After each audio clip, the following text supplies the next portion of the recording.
tributai ao Senhor, filhos de Deus, tributai ao Senhor, glória e força. Então, meu objetivo é que os irmãos percebam que nós podemos, em Cristo, viver nos dois universos que existem. Eu falei um pouquinho aqui a respeito das partículas subatômicas. Os cientistas viram que, de acordo com a vibração daquela cordinha, você vai ter diversas milhares, milhões de tipos de partículas e de tipo de arrumações e de tipo de matéria. Basta que a cordinha vibre um pouquinho diferente e você tem algo completamente diferente. E por causa disso, os cientistas admitem a existência de muitos universos. Eles falam em multiverso. Ou seja, existem muitos universos. Eles já estão identificando alguns. Então, o mundo espiritual é apenas um universo onde reina a paz. Repare que a Bíblia usa palavras muito científicas, que é a verdadeira ciência, né, irmãos? Diz que Deus habita em luz inacessível. Não tem isso na palavra? Deus habita em luz inacessível. A luz é uma das formas de energia fortíssima. E a luz tem uma velocidade limite. Ninguém, absolutamente nada, pode atingir a velocidade da luz. Isso é provado cientificamente.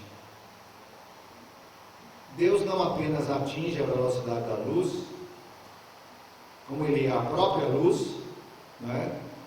E Ele habita em luz inacessível. É inacessível porque ninguém pode acessar, ninguém pode alcançar esse tipo de energia. Então, a Bíblia é absolutamente científica, e à medida que a ciência vai avançando, eles vão descobrindo o que a Bíblia já diz, e a Bíblia vai se abrindo. Então nós temos, irmãos, a vida eterna. A vida eterna é conhecer Deus, está lá em João capítulo 17, é conhecer Deus e conhecer Jesus.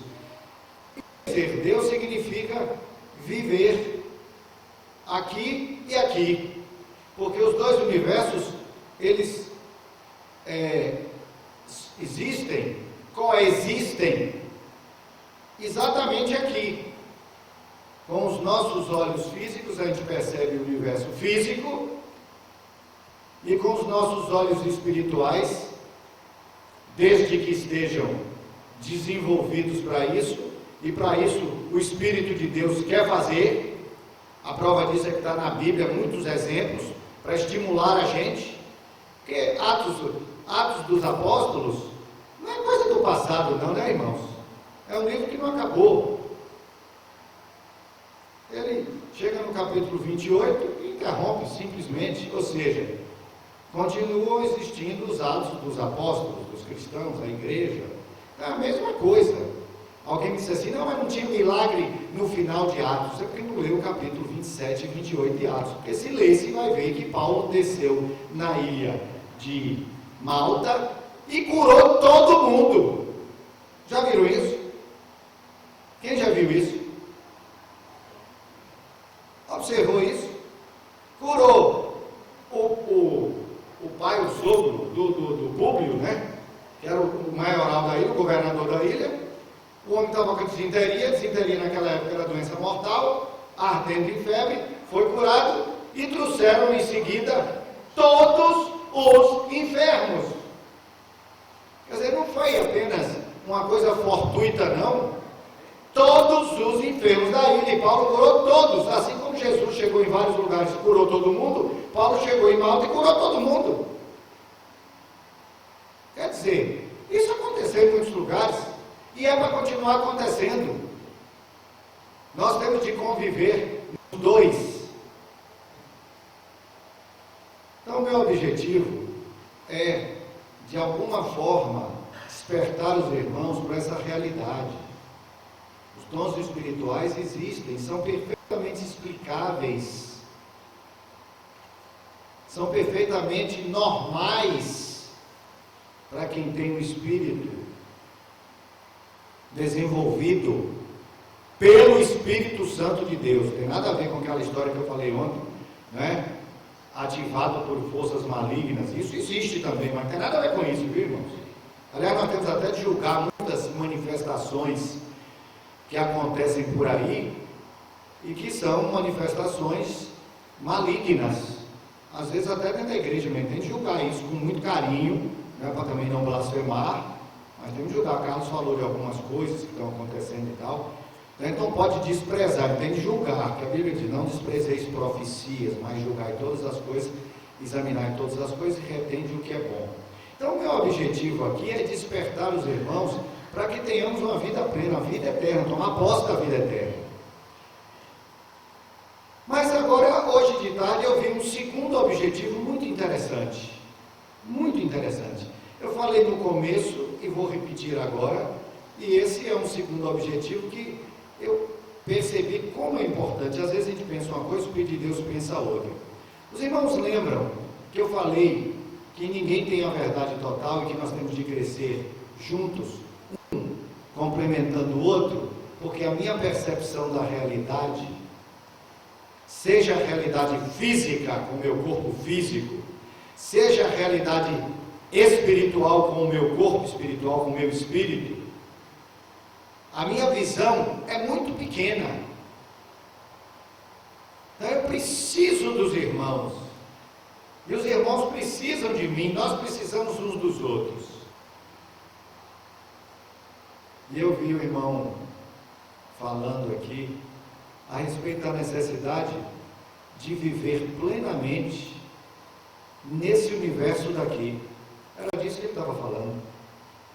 Eu estou com um foco no outro universo, mas o Senhor me fez ouvir a palavra dele. Então nós temos de viver nos dois. Nós não podemos deixar de viver aqui. Por quê? Muitos motivos, né, irmãos? Porque nós vivemos aqui, nós militamos aqui, nós somos a carta de Deus para esse mundo. Deus ama o mundo, não é? E o Senhor me falou, aí eu posso dizer que foi o Senhor que me falou. O Senhor me falou que o amor dele não tem nada a ver com afeição. Está lá no Velho Testamento. Eu protegi vocês não porque tivesse afeição a vocês, mas porque eu amava vocês. O amor de Deus não tem nada a ver com afeição. Ele tem até afeição por nós. Não estou dizendo que ele não goste da gente. Mas o amor de Deus é outra coisa. O amor de Deus é um compromisso absoluto. É a determinação total de redimir. Isso é que é o amor de Deus. Por isso que João 3,16 diz: Deus amou o mundo de tal maneira, quer dizer, ele tinha uma determinação tão firme de redimir o mundo, que deu seu Filho unigênito, para que todo aquele que nele crê, basta crer, não pereça, mas tenha a vida eterna. Então ele tem uma determinação, por isso que ele não perde salvação. Eu não acredito em perda de salvação por isso, porque Deus tem um absoluto compromisso. Eu vou salvar o mundo. Ele tem um compromisso, ele tem um amor, ele me escolheu, ele nos escolheu antes da fundação do mundo. Então ele tem um amor total, um amor eterno. Amor eterno significa que vai durar para sempre. Não é só isso não, vai durar para sempre. Amor eterno significa que o amor de Deus nasce em outro universo. Tem um significado maior, tem um significado mais amplo. É o amor eterno. Já conhece esse versículo lá do Velho Testamento? Eu te amo, eu te amarei com amor eterno. Amor eterno significa que vai durar para sempre. Porque o homem físico que não entende as coisas do Espírito, porque o Espírito não está ainda preparado, pode estar até em preparo, mas não está totalmente preparado, mistura amor com gostar, mistura eternidade com durar para sempre, e não entende bem as palavras, os mistérios espirituais. Amor eterno significa um amor nascido, que abrange não apenas esse mundo, mas abrange também toda a eternidade. E o sacrifício de Jesus Cristo foi um sacrifício eterno. A palavra de Deus, a Bíblia, é uma palavra eterna, que saiu de lá e veio para cá. Então engloba tudo, engloba o multiverso. Louvado seja o nome do Senhor. Como o Senhor é grande, como o Senhor é maravilhoso. Então o Senhor tem uma determinação de redimir, e faz parte da redenção servir. Não é isso, Maruíso? Faz parte da redenção servir. E eu estou dizendo isso porque o Senhor me mostrou um segundo objetivo, que é exemplificar em vida, de verdade, para os irmãos, que quando a comunicação se estabelece, a gente cresce. Ele veio falar e focou a vida aqui. Eu vim falar e foquei a vida aqui. Os dois universos. E nós, eu acho que crescemos. Precisamos das duas coisas. Temos de focar as duas coisas. A comunicação se estabeleceu. Nós não estamos disputando, nós estamos nos comunicando. E usando a linguagem espiritual, sabe qual é a palavra para a comunicação no mundo espiritual? No mundo físico é comunicação, e no mundo espiritual qual é a palavra? Aprendam, não se esqueçam nunca mais. A palavra para a comunicação no mundo espiritual é comunhão. Digam comigo, comunhão. A Bíblia diz isso, a nossa, 1 João, capítulo 1, verso 3, se não me engano. A nossa comunhão, eu escrevo isso para que vocês tenham comunhão conosco. E a nossa comunhão é com o Pai e com o seu Filho Jesus Cristo. Por meio, não está escrito, mas eu estou acrescentando, por meio do Espírito Santo, que em nós habita. Então a gente tem comunhão, quer dizer, o Espírito mantém comunhão, é a unidade do Espírito. Então, quando eu penso diferente do irmão, eu tenho de ter comunhão com o irmão, eu tenho de me comunicar espiritualmente com ele, para eu aprender com ele, ele aprender comigo e a gente crescer junto. Louvado seja o nome do Senhor. Então nós temos de viver aqui também. Primeiro, porque o Senhor tem uma determinação, amor eterno, compromisso. O Senhor está comprometido. Por isso que quando Jesus Cristo chegou lá no Getsemane, ele disse: Pai, ali era o homem Jesus, angustiado até a morte. Pai, se possível, passa de mim este cálice. Se possível. Qual foi a resposta do Senhor? Prossiga. Foi a resposta do Senhor. O Senhor estava determinado. Vamos redimir a humanidade. O pecado entrou, já vou destruir, mas eu vou consertar. Por que Deus pensa isso? Porque nenhum dos seus planos pode ser frustrado. O Senhor não nos criou para o lago de fogo. O Senhor nos criou para a glória. O lago de fogo foi criado para quem? Para o diabo e seus anjos, não para os seres humanos. Então o Senhor tem uma determinação. Segundo, irmãos, tem um versículo que Jesus Cristo diz muito interessante. Eu estou entrando na sua seara, viu, irmão? Para ver se os dois mundos se cabem. Para ninguém ficar pensando, irmão, já vive no mundo da lua. Esquece do social. Eu trabalho num grande projeto social, viu? Grande projeto social. Tem um versículo que eu sempre fiquei assim, meio sem entender bem. depois de algum tempo, quando nós escrevemos esse livro, o Senhor me revelou o significado do versículo. Está até escrito aí no livro. Aquele que crê em mim entrará e sairá. Eu sou a porta das ovelhas, né? Eu sou a porta das ovelhas. O que crê em mim entrará e sairá e achará pastagem. E eu ficava pensando, mas entrará e sairá? Que história é essa? Como é que vai ser? Quer dizer, entrar eu entendo, agora entrar e sair, como é que pode ser? Ele é a porta, eu vou entrar e ficar lá de dentro. Sabe o que é isso, irmãos? É a passagem entre os dois mundos.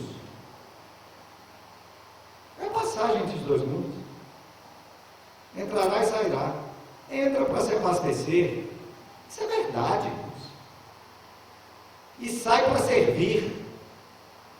O cristão cheio da glória de Deus, abastecido pelas riquezas da vida eterna, quando ele sai para curar, ele sai para consolar, ele sai para abençoar, ele sai para enriquecer os outros. Não precisa nem se enriquecer, porque ele já é rico, mas vai enriquecer os outros, vai abençoar, vai orar pelo povo, vai levar as pessoas ao caminho do Senhor. Isso é que é ser cheio do Espírito Santo, irmãos. É uma coisa absolutamente prática, viu, Maruíso? Absolutamente normal e prática.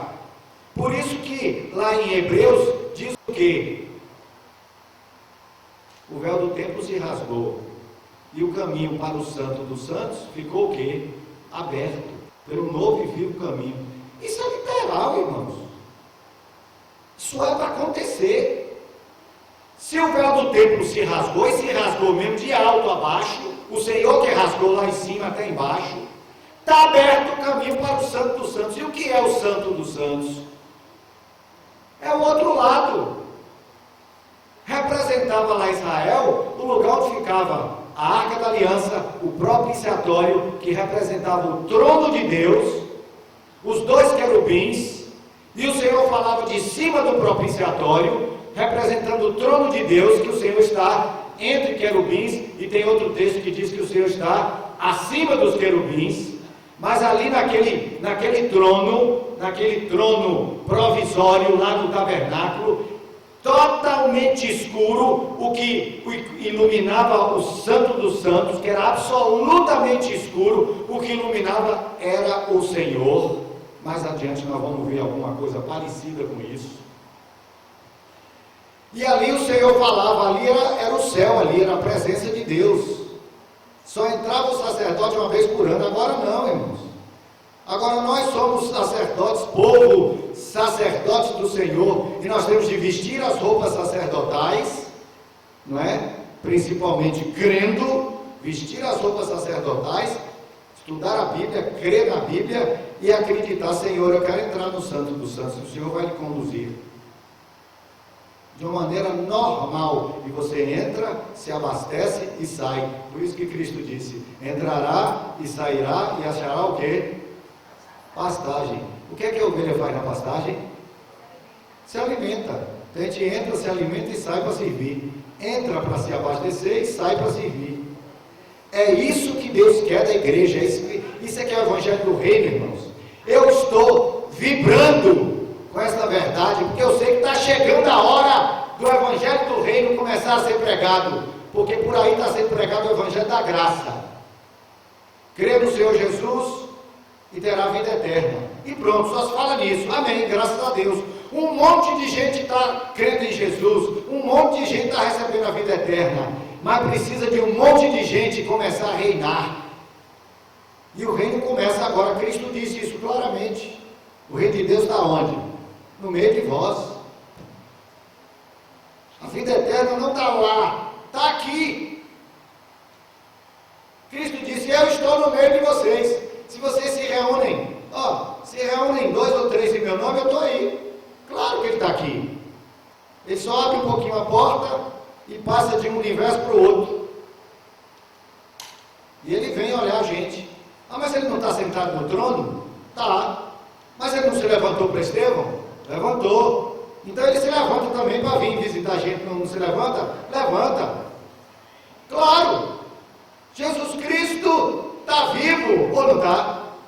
Está vivo? Quem está vivo fica sentado o tempo todo? Não, ele levanta. Levanta e visita a gente. Aliás, João viu isso, né? Ele estava andando no meio dos castiçais, olhava um, olhava outro, olhava um, olhava outro. E eu estou desconfiado. Se eu disser estou desconfiado, eu estou falando bobagem. Eu tenho certeza que Jesus Cristo está aqui hoje. Não é, irmão? Nós estamos reunidos em nome de Jesus, sem barreiras denominacionais, sem barreiras, não é, irmão? Nem barreiras de ideias, porque eu estou expondo as minhas ideias, mas deixei os irmãos tão livres para concordar, discordar, aprender, desaprender, me podar depois. Então nem é isso que nós temos nenhuma barreira, nós estamos aqui em nome do Senhor Jesus Cristo e Ele está presente aqui. Oh, que bom seria se os nossos olhos já estivessem suficientemente desenvolvidos para olhar e ver Jesus, e Ele está ali. Isso é possível. Esse é o Evangelho do Reino, começar a reinar com o Senhor. Então a segunda coisa é que entrar e sair e achar pastagem é isso, é que você pode entrar no Santo dos Santos, passar para o outro lado, passar para o lado de cá, se abastecer para servir, não é para ficar como um monge, não, nós somos sacerdotes, saímos para servir. A terceira coisa, era que eu escrevi aqui, nem eu mesmo estou lendo. Já disse que com o corpo físico a gente reina no mundo espiritual, no mundo material, mas é para reinar aqui também. Reinar aqui não significa ser rico, milionário, como esse Carlos falou aqui, contratar os melhores hotéis, não. Reinar aqui significa, se eu estiver dormindo no chão, o irmão vai passar e vai ver o brilho. Né? Vai ver o brilho. Eu estou dormindo no chão, mas estou brilhando. Se alguém precisar de mim, eu levanto depressa e vou servir. Estou reinando. Porque quem quiser ser o primeiro, tem de ser o quê? Servo de todos. A igreja precisa ser serva de todo mundo. Servir a todo mundo. Com o corpo físico a gente serve aqui. Com o corpo espiritual a gente serve aqui. Eu não posso dizer lá, porque não é lá, é aqui. A gente serve aqui com o corpo físico e serve aqui com o corpo espiritual. E a quarta coisa que eu tomei nota aqui, Maruso, é o seguinte: lembrai-vos dos pobres. Isso é um mandamento, irmãos. E é para ser obedecido. E ele não está dizendo, lembrai-vos dos pobres que são crentes, não, lembrai-vos dos pobres. Tem outro lugar que ele diz, principalmente aos domésticos da fé, tudo bem. Mas principalmente, mas os domésticos da fé já estão todo mundo rico, né? Não está todo mundo rico. Ninguém mais é cauda, todo mundo agora já é cabeça, né? Está todo mundo rico, então vocês têm que preocupar. Vamos pegar os que não são domésticos da fé, para inclusive trazê-los, primeiramente, para uma dignidade e depois apresentar a eles a vida eterna, de glória em glória. Louvado seja o nome de Jesus. Irmão Maruil, somos um, viu? Somos um? Graças a Deus. Agora vamos para a nossa palavra. Não vou demorar muito não, viu, irmãos? Vou demorar só um pouquinho, vou demorar muito. Primeira coisa, irmãos, é o seguinte. Vamos fazer uma reflexão rápida a respeito da estrutura do reino da vida eterna. Qual é a estrutura do reino? Para a gente entender uma coisa, vamos ver a estrutura do reino. Irmãos, será que no reino existem leis?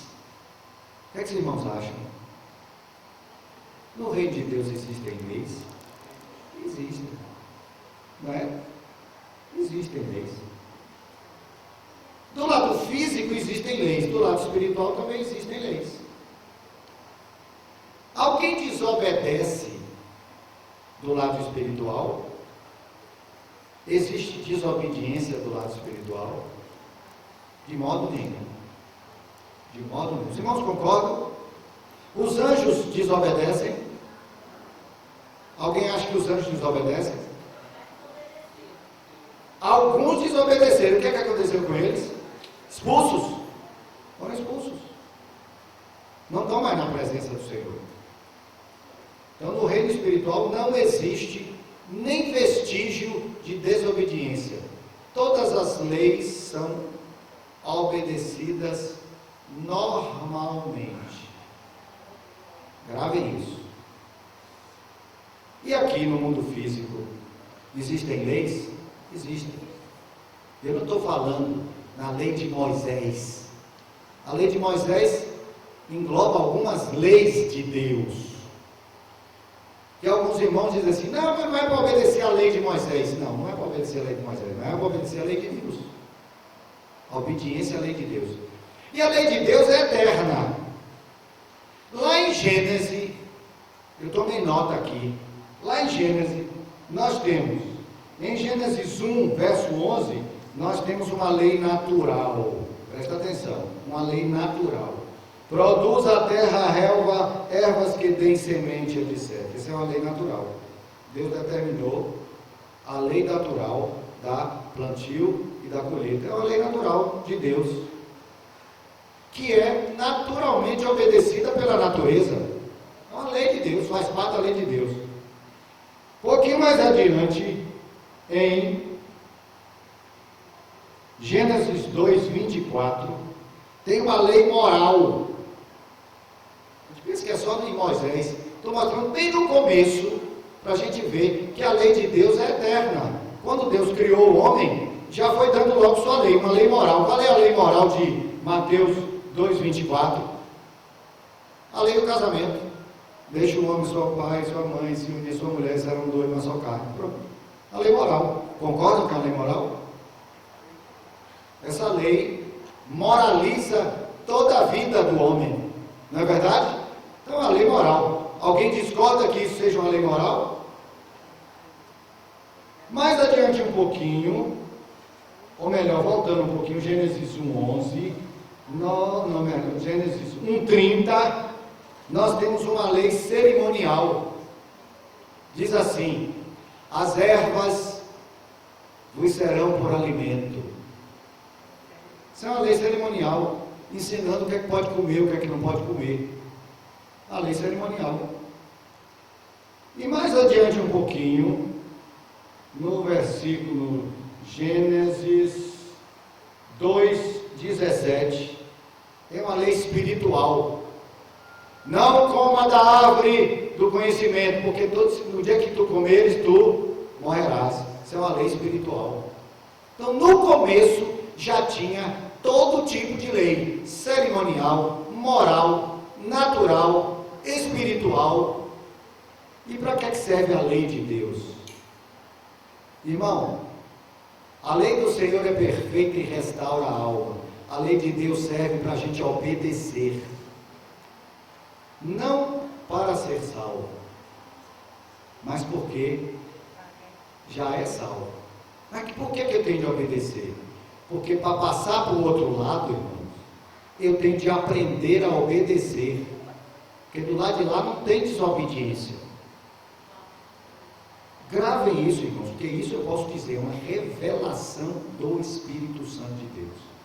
Do lado de lá não existe desobediência. Enquanto a gente não aprender a obedecer, a gente não pode fruir totalmente o lado de lá. Porque lá não existe desobediência. Quem desobedeceu do lado de lá foi expulso. Então nós precisamos aprender a obedecer para passar. Alguém pode pensar, não, mas o Senhor é tão rigoroso, Ele fica exigindo a gente fazer um monte de coisa e tal. Irmãos, não é nada disso, irmãos. Deus não está preocupado com certas coisinhas que você faz e deixa de fazer. Não! A preocupação de Deus é que você aprenda a obedecer, só isso. Olha o que Ele fez com Adão. Olha, não está claro. Olha o que Ele fez com Adão. Adão, tem uma árvore ali que você não pode comer. Pode comer de todas, menos daquela. O que Deus queria? O que Deus queria, irmãos? Obediência, só isso. E ele desobedeceu. Caiu por isso, desobedeceu. Aí começa tudo de novo. Olha o que está escrito aqui, irmãos. escrito no Romanos 15, 18. Está escrito, Paulo dizendo que Deus deu dons, deu poder, deu milagre, deu prodígio, tudo para que ele pudesse conduzir os gentios à obediência. Paulo tinha como objetivo conduzir os desobedientes para que aprendessem a obedecer. Esse é o objetivo, obedecer. Outro dia eu vi o Átila pregando, ele fez uma coisa engraçada. Ele disse que o ABCD do crente é obedecer. É O, um B, um D e um C. Começa com O, depois B, D, C. Esse é o ABC do crente, obedecer. O crente precisa obedecer. Hoje em dia não se fala nisso, irmão. A rebeldia, a rebelião, que é a essência do maligno, é a desobediência, é aplaudida. É aplaudida. Mas a Bíblia está aí para ser obedecida. Nós temos que aprender a obedecer. Jesus, está escrito, irmãos, Hebreus, capítulo 1, verso 8. Embora sendo filho, aprendeu obediência pelas coisas que sofreu. Jesus, como homem, também passou por isso. Foi testado. Só que ele não desobedeceu. Essa foi a grande vitória do homem Jesus. Não desobedeceu. E nós precisamos aprender a obedecer para poder passar para o outro lado. E existe um processo. Isso eu li de um pedagogo e não consegui descobrir o nome do dito cujo. Eu estou dizendo, não fui eu que inventei isso, mas vou usar alguma coisa de alguém que infelizmente eu não sei o nome. Um processo de educação, que a lei do Senhor é para nos educar, a lei do Senhor é perfeita, e Paulo repete isso, né? Para não dizer que é só o Velho Testamento, Paulo repete. Paulo diz o quê? A lei é santa, justa e boa, para nos educar. Tem nada a ver com vida eterna, tem nada a ver com ser crente ou deixar de ser crente. Somos crentes pela graça. Agora, a lei vem para apertar a gente, para a gente aprender a obedecer. E o Senhor está testando todo dia. E tem um processo. O processo é o seguinte: começa pela desobediência inconsciente. O que quer dizer isso? Isso é interessante, viu? Os irmãos estão tomando nota, pode tomar nota, mas não diga que foi Jairo Machado que inventou isso, não, porque não foi. Eu estou usando alguma coisa da pedagogia. Desobediência inconsciente. O que quer dizer isso? A pessoa desobedece naturalmente e nem percebe que está desobedecendo. Os ímpios são assim. A desobediência inconsciente são os ímpios. Aí ele crê em Jesus, nasce de novo, ganha um espírito renovado, o Espírito Santo passa a viver dentro dele, ele ganha consciência, e aí ele passa para o segundo estágio, é a desobediência consciente. Repetindo, primeiro estágio, desobediência inconsciente. Segundo estágio, desobediência consciente. Paulo, no capítulo 7 de Romanos, fala disso, né? Eu não entendo o meu modo de agir.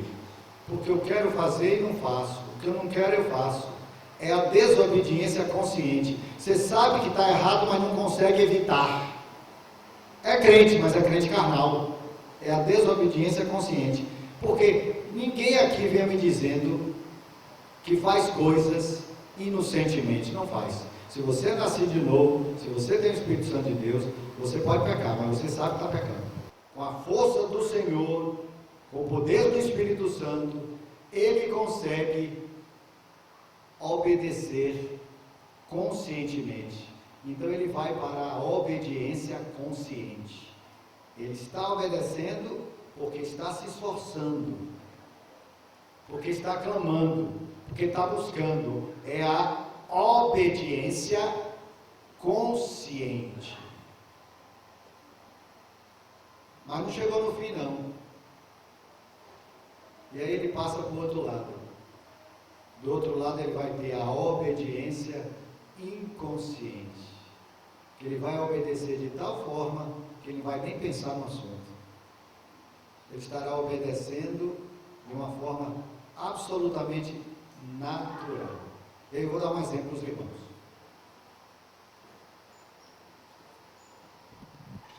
Se eu pular daqui, o que é que vai acontecer?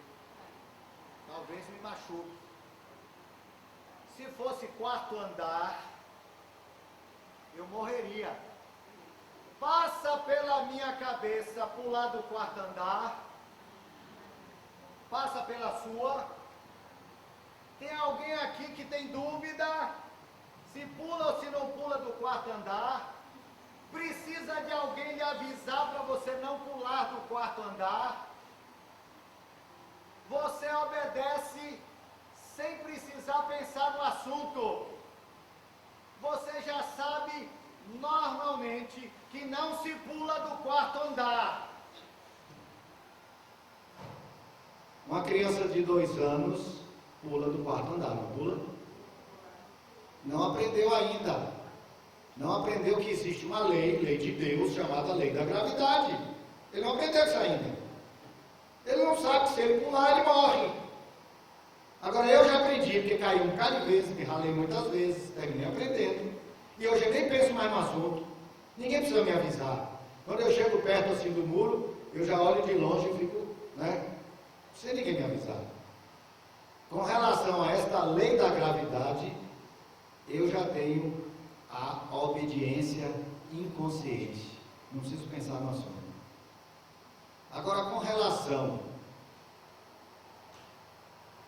a me aborrecer, a blasfemar, com relação a não desejar a mulher dos outros, outras leis, eu não tenho ainda a obediência inconsciente. Eu ainda preciso me controlar. Preciso me policiar. Preciso que Mauro Wilson puxe minha orelha de vez em quando, viu, meu irmão? Preciso que a Bíblia, preciso que a mensagem toque no assunto, para eu tomar susto e dizer, não vou fazer isso, não vou fazer isso. Então, com relação à lei da gravidade, eu já amadureci. Com relação a outras leis, eu não amadureci ainda. Mas preciso amadurecer. Eu tenho que chegar num ponto que eu não tenho nenhuma malícia com mulher nenhuma, absolutamente nenhuma. Claro. Tem que chegar nesse ponto. Ah, isso é impossível. Não tem nada de impossível. Tudo é possível ao quê? Crer. A gente aplica esse versículo para ganhar um bom salário. Então, vamos aplicar esse versículo para não pecar. Tudo é possível ao que crer. Eu não quero pecar, eu quero obedecer. Quantos querem obedecer? Eu quero obedecer. Diga, Senhor, eu quero obedecer. E comece a obedecer.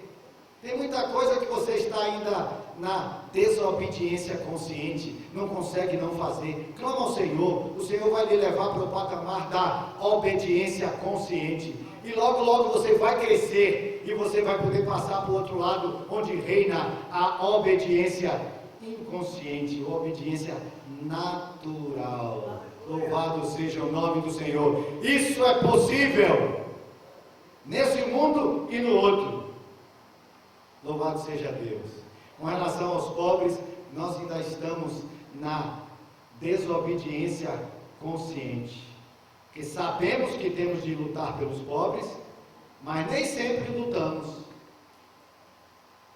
Sabemos que temos de dividir, mas nem sempre dividimos. Isso é desobediência consciente. Mas nós vamos crescer, irmãos. O Evangelho do Reino está sendo pregado e nós vamos crescer. Louvado seja o nome de Jesus. Senhor é bom.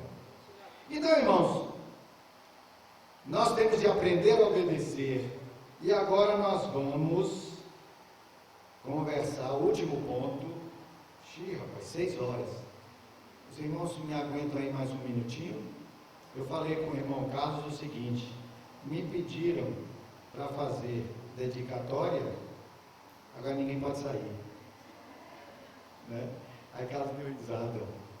Aguentem firme, que nós vamos demorar muito não. Depois eu vou fazer uma dedicatória, não muito comprida, porque são, se não me engano, 90, né? Deu para todo mundo ou faltou alguns? Faltou alguns. Vocês deixaram o nome? E nós vamos providenciar. Ainda tem alguns, viu? Nós vamos providenciar para trazer para vocês.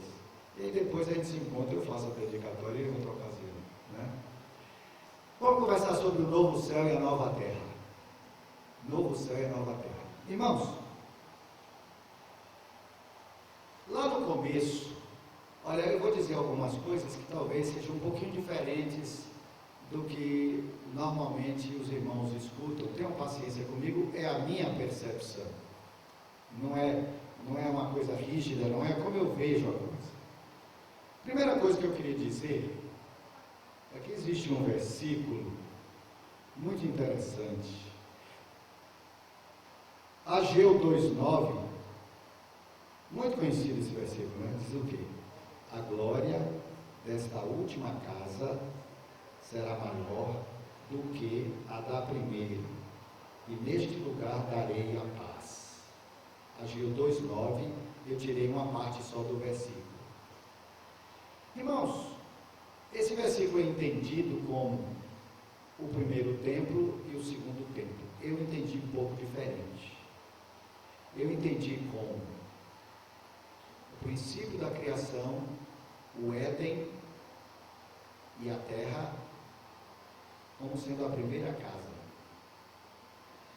E o final da criação, a nova Jerusalém descendo do céu, como a segunda casa. E a glória da segunda casa, muito maior do que a glória da primeira casa. Por que eu estou falando isso? Observe os dois textos, né? Um está lá em Gênesis 1 e 2, e outro está lá em Apocalipse 21, 22. Né? Vamos ver. Primeira observação interessante. O Éden está no céu. O Éden faz parte do outro mundo, do mundo espiritual. O Éden não faz parte desse mundo físico, ele faz parte do mundo espiritual, mas no começo estava junto do mundo físico. Nova Jerusalém também faz parte do mundo espiritual, do universo espiritual. No final, vai descer de onde? Do céu. Para onde? Para a terra. E os dois universos estarão juntos de novo. Então você tem no começo o Éden junto com a terra.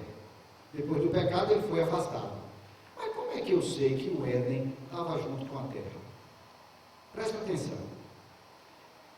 Quando o profeta Ezequiel, capítulo 28, teve a visão do rei de Tiro, que na verdade era o próprio Lúcifer, antes do pecado, ele se refere, ele diz que Lúcifer estava no Éden, jardim de Deus, e que Lúcifer estava caminhando sobre pedras preciosas, e que ele era o querubim da guarda dos santuários. Leiam isso. E isso aconteceu antes da criação do mundo. Por que foi antes da criação do mundo? Porque quando Deus criou, Satanás já estava lá para atrapalhar, quer dizer, ele existia desviado, Lúcifer estava desviado, fora da glória, antes da criação.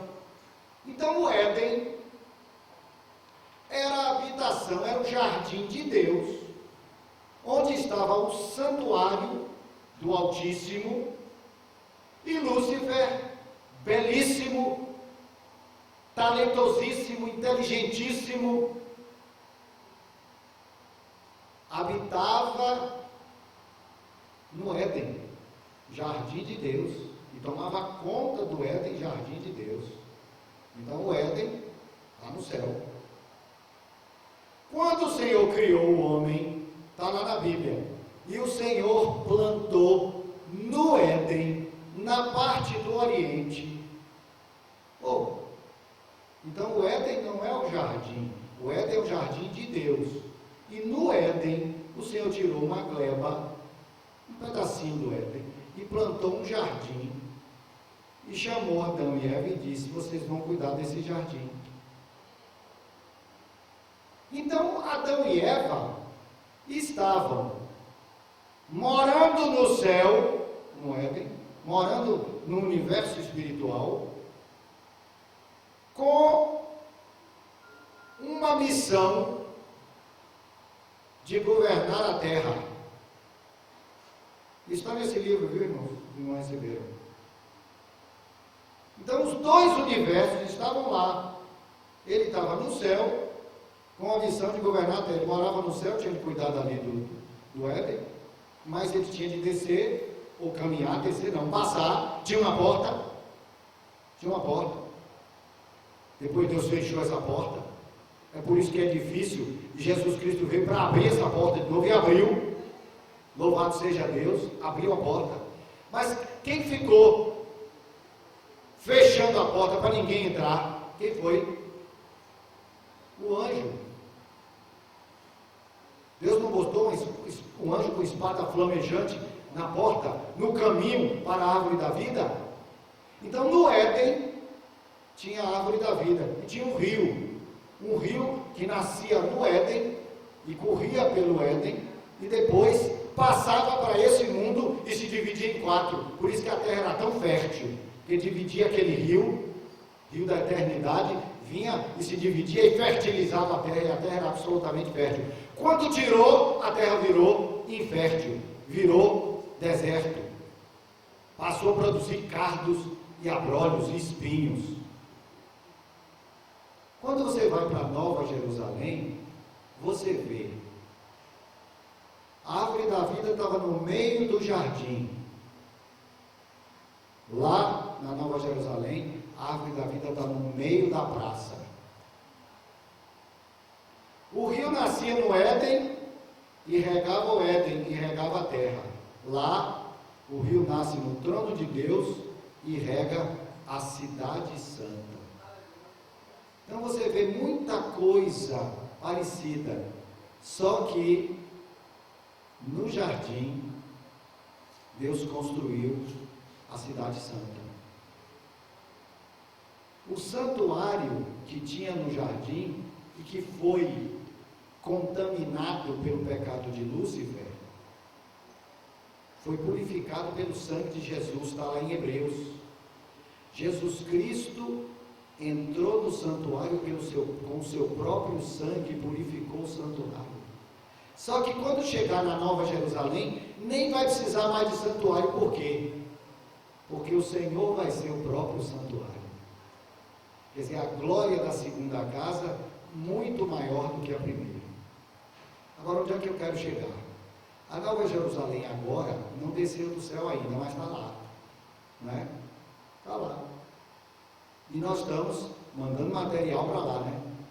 Para construir a Nova Jerusalém. Aí nós temos alguns entendimentos, algumas escolas e tal, que não vamos discutir aqui, não vem o caso. Mas eu acredito, irmãos, que nós já começamos a ter acesso à Nova Jerusalém. E nós estamos desafiados a quê? A começar a olhar, a esperar a Nova Jerusalém, começar a visualizar a Nova Jerusalém. Ela está descendo, não é? Está descendo. Vai se encontrar com a terra. A terra estará totalmente reconstruída e reformulada, que o Senhor tem essa determinação de redimir a sua criação, e nós vamos viver tal qual Adão foi criado para morar no céu e reinar na terra. Nós vamos morar no céu, na Nova Jerusalém, e reinar sobre a terra. A Bíblia fala das nações em volta da Nova Jerusalém. Só que nós somos convidados a começar a aprender a reinar desde agora. Não sei se os irmãos entenderam que nós, na verdade, Jesus Cristo veio para reconstruir aquilo que estava no princípio com Adão. Paulo chama Jesus de o segundo Adão. Adão era para transformar aquilo ali num reinado. Foi testado e caiu. Jesus Cristo veio para reconstruir, redimir a terra e novamente unir o céu com a terra. Só que esse caminho que passa do céu para a terra está aberto para nós. Nós não precisamos esperar a Nova Jerusalém. Quando a Nova Jerusalém chegar, tudo estará completo. Mas agora já começa. Esse é o Evangelho do Reino. Já estamos com possibilidade de começar a reinar. Então aquelas coisas que nós citamos ontem, aqueles milagres de curas, isso é normal, porque a gente entra, olha, cura, ressuscitar morto, expulsar demônio, falar em línguas, profetizar, ter visão, acontecer arrebatamento, como Filipe teve aquele arrebatamento. Todas essas coisas são normais para quem mora no céu. Nós ainda não moramos no céu, vamos morar na Nova Jerusalém, ainda não moramos, mas a porta está aberta para a gente começar a desfrutar. E aí os dons espirituais se tornam coisas normais. O crente viveria no Espírito normalmente, e isso vai acontecer. Por isso que Joel diz, cumpriu-se lá no Pentecoste, mas eu não tenho nenhuma dúvida, como disse o nosso irmão outro dia, não tenho nenhuma dúvida, que é em tom de oitava, dó. Ele disse assim, que a Bíblia fala em Salmos, tom de oitava, porque diz, dó, ré, mi, fá, sol, lá, si, dó. A primeira oitava se cumpriu no Pentecoste, dó. A segunda vai se cumprir no final, dó. Lembra, Carlos? Em tom de oitava? Então nós vamos ter uma espécie de novo Pentecoste, e o povo de Deus vai sair tomando posse da vida eterna e pregando o Evangelho do Reino, e então virá o fim, estaremos para sempre com o Senhor, louvado seja Deus. Eu creio, irmãos, e me estimula profundamente. Eu estou com 64 anos, eu espero viver para ver isso, irmão. Nem que seja os primeiros dias, viu, Carlos? Eu queria ver esse movimento do povo de Deus tomando posse da vida eterna e pregando o Evangelho do Reino, e logo vai ser uma coisa tão explosiva que a Bíblia diz assim, e então vai virar o fim. Aí Jesus aparece. Eu não sei bem como é que vai acontecer, agora uma coisa eu sei, vai acontecer, já está começando a acontecer. Essa é a mensagem que eu tenho para os irmãos. Deus nos abençoe. Carlos já chegou ali, já está me dizendo que está na hora. E agora eu quero tributar essas palmas a quem? Ao Senhor, tributai ao Senhor glória e força. Os irmãos me elogiaram, bateram palmas, não sei se foi para mim também, para ter sido para Carlos, que ele ia subindo ali, né? Não sei. Mas de qualquer jeito eu quero botar aqui o espelho para dizer, vai para Jesus, porque Ele é que é digno. Amém.